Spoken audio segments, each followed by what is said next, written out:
یو باچا تیر شوی دی، باچا ته نوم اخلي هارون الرشید. دا هارون الرشید باچا به عمل دا و چې په کال کې به یو غونډه نیوله، یو پروګرام به نیولو. په دې پروګرام کې به مختلف علما به راتلل او تقریرونه به یې کول. بیا به چې چا ښه تقریر وکړلو، ښه بیان به یې وکړلو، نو د هارون الرشید باچا به په آخر د پروګرام کې هغه کس ته انعام ورکولو چې ماشاءالله تا خو ډېر ښایسته بیان وکړو.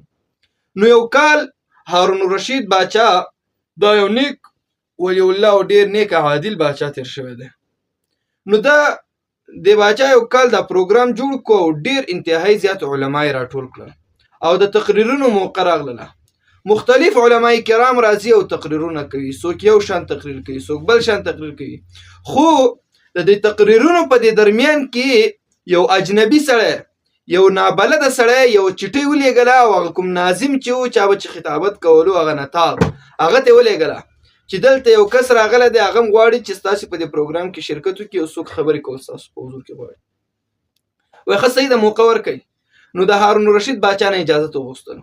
نو هغه کس دی چې کله اجازه ورکړله او راغی او تقریر وکړو، نو داسې عظیم الشانه تقریر وکړو، داسې بهترین تقریر وکړو چې ټول محفل والا خلک ورته حیران شول. هارون الرشید باچا ورته حیران شو چې دا څومره زبردست تقریر وکړو. نو هارون الرشید فکر وکړو چې زما په خیال په اوس زمانه کې د ده نه به لوی عالم بل څوک نه وي. څومره زبردست ښایسته علمي تحقیق یې وکړو، دومره ښایسته تقریر. نو خلک ته ډېر زیات خوشحاله شول. کله چې تقریر او هغه پروګرام خلاص شو، نو هارون الرشید باچا دغه سړی ځان ته راوغوښتل چې او ځوانه ته څوک یې او نابلده یې، نه داسې اشنا نه معلومیږي، داسې مسافر غوندې ښکارې، ته څوک یې چې دومره ښایسته علم الله تعالی درکړی، دا څوک یې چې زه ښایسته تقریر دې وکړو. دی ورته وایي چې زه مسلمان نه یم، زه عیسوي یم، او چې کله مسلمان شم زه بیا تاسو ته خپل تعارف وکړم، خو زه درنه اوس ځم د خدای پاماني درسره کوم. هغې ورته ته مسلمان شه که نه، دومره ښایسته تقریر دې وکړو، دومره ښایسته د اسلام په اړه معلومات دې وکړل. هغه ورته زما د اسلام په اړه چې څومره شکونه وو د هغې په اړه ما تحقیق وکړو، هغه ټول حل شوي دي، خو یو شک راته پاتې دی، یو څیز راته پاتې دی، هغه مشکل مې که حل شي زه اسلام قبلوم. خلکو ورته وایي چې څه شی دی، موږ ته ووایه، دومره ډېر علما ناست دي، ستا جواب به وشي، ستا چې کوم مشکل دی، ستا چې کوم تعرض دی، کوم په خلکو باندې مشکل لري، هغه به ټول حل شي. دا ورته وایي چې نه، زه به دا مشکل د خپله حلوم. خو خلکو نه اجازه واخیسته، لاړو. چې لاړو نو د هغې نه بعد یو کال بیا تېر شو. هارون الرشید باچا چې و د یو کال بیا دا غونډه جوړه کړله او په هغه کال کې چې و اول نمبر په تقریرونو کې هغه عیسوي چې تقریر کړی هغه راغله. نو چې بیا یې غونډه جوړه کړه، د بیا چټۍ ولېږله چې زه غواړم چې ستاسو په دې محفل کې تقریر وکړم، او هغه سړی چې تېر کال مې تقریر کړی.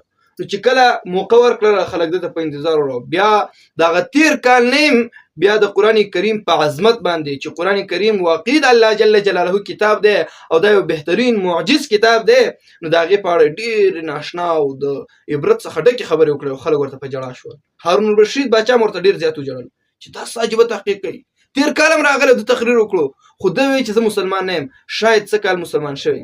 خو چې کله پروګرام ټول خلاص شو، دا نوجوان بیا راوغوښتلو چې والکه تېر کال هم راغلی، په ټول محفل کې ستا نه ښایسته تقریر بل چا نه دی کړی، خو څه کال بیا دومره ښایسته تقریر وکړو، دومره ښایسته بیان دې وکړو، اوس مسلمان شوی که نه؟ وایي اوس مسلمان شو.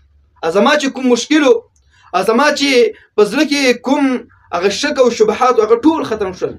وایي څه شی شک او شبهات دي ول؟ وایي زما د اسلام په اړه چې څومره شکوک ول، هغه ټول ما د هغې جوابات پیدا کړي، خو یو شک راته پیدا و. وایي ما وویل چې دا قرآن کریم د الله جل جلاله کتاب دی، آیا په دې کې به چا ګوتې وهلې وي که نه؟ دا معلومات مې کول. وایي زه چې ومه لاول یهودي ومه، وایي اول یهودي وم. دا سړی ورته خپل بیان کوي، خپله قصه ورته وایي. وایي ښه نو بیا وایي زه یهودي وم او زما آسماني کتاب چې و هغه تورات و.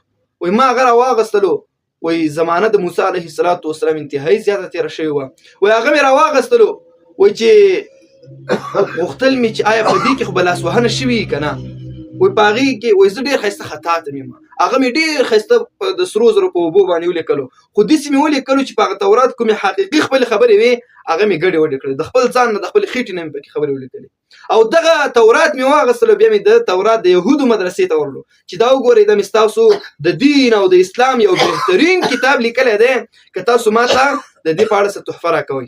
نو هغه خلک چې هغه ملایان صاحبان وو په د يهوديان په مدرسه کې هغه چې کله د تورات وکتل انتهایی زیات خوشاله شو چې اوه ماشاءالله څومره ښایسته کتاب دی لیکلی دی د تورات او ښکلې کو او موږ ماته انعام راکړو. ما ویل چې دا آسماني کتاب نه دی پاتې ځکه چې په دې کې ما څومره ډېر د ځان نه خبرې ولیکلې د خپلې خېټې نه مې پکې خبرې ولیکلې که دا اوس رښتیا آسماني کتاب پاتې و دې خلکو به زه د مرۍ نه رانیولی وم چې اوه دا خو تا پکې د خپل ځان نه خبرې لیکلې دا خو د الله خبرې نه دي. وایي زه پوه شوم چې دا کوم یهودیت هغه د موسی علیه السلام دین چې هغه اوس نه دی پاتې د هغې نه مې استعفا وکړه هغه مې پرېښودلو. وایي بیا مې داسې کار وکړو چې انجیل مې راواغېستلو د انجیل سره مې هم دغسې کار وکړو انجیل مې هم ډېر ښایسته انداز کې ولیکل خو د خپل ځان نه خبرې مې پکې جوړې کړلې ډېرې زیاتې خبرې مې پکې ولیکلې. د انجیل د عیسایانو مدرسې ته ورغلم هغې ته مې ویل چې او مولوي صاحبانو دا ستاسو د دین او د اسلام یو ښایسته کتاب مې لیکلی چې انجیل تاسو ورته وایي دا رانه واخلئ او ما ته تحفه راکوي. هغې چې هغه وکتل او پاڼې وکتلې او لیکه یې وکتله ډېره مزه یې ورکړله او ما ته انعام راکړو چې واخله. نو په دې وخت کې چې دی که نه وایي ما ویل چې دا خو انجیل هم هغه کوم د عیسایانو هغه آسماني دین نه دی پاتې ځکه چې ما پکې د ځان نه خبرې وکړې زما کتاب یې قبول کړو نو دوی خو به پکې هم لیکل کړي که نه هغه آسماني کتاب نه د دې نه مې استعفا وکړله. وایي بیا وایي زبور مې هم دغسې راواغېستلو د زبور هغه چې کوم علماو د هغې مدرسې ته مې وروړلو هغې کې مې هم د خپل ځان نه خبرې لیکلې هغې هم قبول کړو او ما ته چې دی انعام راکړو. خو د زبور والا کتاب نه مې انکار وکړو چې دا دین هم اوس سالم نه دی پاتې. راغلم قرآن کریم ته تیر کال چې زه راغلی ما په دې درې وړو کتابونو باندې ازمویښت او امتحان کړی یوازینی کتاب قرآن کریم پاتې و خو په هغې باندې مې کار شروع کړی خو چې قرآن کریم مې راواغېستلو په هغې کې مې د ځان نه لیکۍ نه ده کړې خو چې څنګه لیکل شوی دا مې فقط ګډ وډ کړلو. اول سر کې الحمدلله لیکل شوی دا مې واغېستله اخر ته مې ورسله اخر سر کې چې سورة الناس لیکل شوی دا مې اول سر ته راوستلو سورة البقره مې منځ ته بوتله انې ګډ او وډ مختلف مې ولیکل یو سر او بل سر چې دا رښتیا هم خلک پې پوهېږي که نه او که هماغه آسماني کتاب پاتې دی او که خلکو پکې لاسوهنه کړې ده او ډېر ښایسته انداز کې مې خطاطي کې مې ولیکلو او را مې وړلو د قاري صاحبانو د دین د اسلام د نبي علیه الصلاة والسلام امتیانو ته یو مدرسې ته مې وړلو چې دا مې ستاسو د دین او د اسلام یو ښایسته او بهترین کتاب لیکلی دی چې تاسو دا وګورئ ما د دې بدل کې تحفه راکوي. وایي هغلته چې کوم قاري صاحب ناست په مدرسې کې او ډېر زیات دا واړه ماشومان او دا چڼې حافظان ترېنه راته وو ما ورته چې دا واخلئ دا مې ستاسو د دین د اسلام کتاب کتلی وایي ما ته یې چې ته راکړه وایي چې څنګه خلاص کو ویې کتل چې دا داسې لیکلي دي له اول سر کې د سورة الناس لیکلی اخر کې د الحمدلله لیکلی ګډ وډ دي لیکلی راباندې کوي طالبانو او بس هغه وهل چې ما ته طالبان راکړي دي که هغه مې اوس هم په وجود درد کوي. وایي زه پوه شوم چې ښه یوازینی کتاب چې آسماني هغه قرآن کریم پاتې دی بل یو هم نه دی پاتې زما دا یو شک او شبهه وه. په دغه مجلس کې علما کرام فرمایي په زرهاو عیسایان په دغه مجلس په دغه پروګرام کې ناستول هغوی ټول په یو خوله باندې مسلمانان شول او کلمه ویل چې لا اله الا الله محمد رسول الله دغه عیسایي مسلمان شو. عزتمندو دا د قرآن کریم هغه معجزوالی دی که هر څومره خلک راشي او وغواړي چې موږ به په قرآن کریم کې تحریف وکړو لاسوهنې به وکړو ګډوډوالی به پکې راولو دا به ختم کړو دا وعده الله جل جلاله کړې ده چې انا نحن نزلنا الذکر وانا له لحافظون یقینا مونږ دا قرآن کریم نازل کړی مونږ به د دې حفاظت کوو. د قرآن کریم د حفاظت ذمهواري الله خپله اخیستې ده د تورات زبور انجیل ذمهواري الله تعالی د هغې عالمانو ته ورکړې وه او د قرآن کریم ذمهواري الله اخیستې دې کې څوک که لاسوهنه هم وکړي هغه کس رسوا کېږي څوک پکې لاسوهنه نشي کولی.